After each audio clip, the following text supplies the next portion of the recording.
Hello friends, ඕනේ ඉතින් මම අද ගේන්නේ ගොඩක් කට්ටියට වටින වීඩියෝ. ඒකට සහ කට්ටිය දන්න කට්ටිය ඉන්න පුළුවන් මේකේ බෑග්ග්‍රවුන්ඩ් එක චේන්ජ් කරන්න හැටි. ඒ මම ලැප්ටොප් වලට අලුත් කෙනෙක්ට තමයි මේක කියලා දෙන්නේ. ඕන්න දෙගොල්ලන්ව බලන්න පුළුවන්. මම මෙතන ට්‍රික්ස් දෙකක් කියලා දෙනවා ඔයාලට.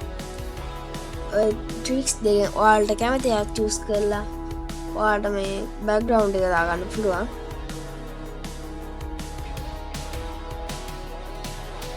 ඉතින් මගේ පළවෙනි ට්‍රික් එක. මේක නම් ගොඩක් කට්ටිය දන්නවා. ඒක ඩෙස්ක්ටොප් එකට ගිහිල්ලා රයිට් ක්ලික් කරන්න ඕනේ. රයිට් ක්ලික් කරාට පස්සේ පර්සනලයිස් කියලා එකක් තියෙනවා. ඒකත් ක්ලික් කරාට පස්සේ අපිට මේ වගේ එකක් එනවා. ඒ වගේ අපිට මෙතනින් බෑග්ග්‍රවුන්ඩ් කියන එකට යන්න ඕනේ. බෑග්ග්‍රවුන්ඩ් කියන එකට ගියාට පස්සේ අපිට ගොඩක් මේ ඉමේජස් බලා ගන්න පුළුවන් මෙතනින්.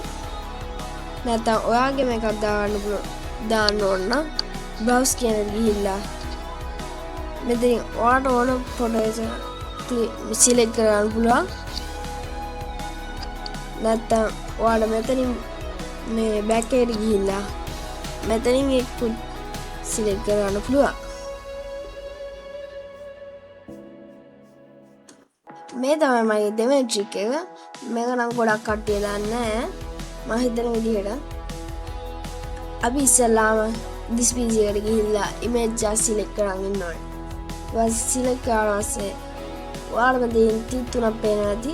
තිත් තුන click කරලා අද set as කියලා තියෙනවා. එතකොට අපිට මෙතනින් දෙයක් බලා ගන්න පුළුවන් lock screen background කියලා. ඔයාලා lock screen කියන එක දාන්න පුළුවන්. නැත්නම් background කියන එක දාන්න. දැන් ඔයාලට මෙතන බෑග්ග්‍රවුන්ඩ් එක දාන්න ඕනේ. ඒ නිසා බෑග්ග්‍රවුන්ඩ් කියන අපි මේ සිලෙක්ට් කරනවා. අපි දැන් බලමු බෑග්ග්‍රවුන්ඩ් එක වැඩිද කියලා. මේ තියෙන අපේ බෑග්ග්‍රවුන්ඩ් එක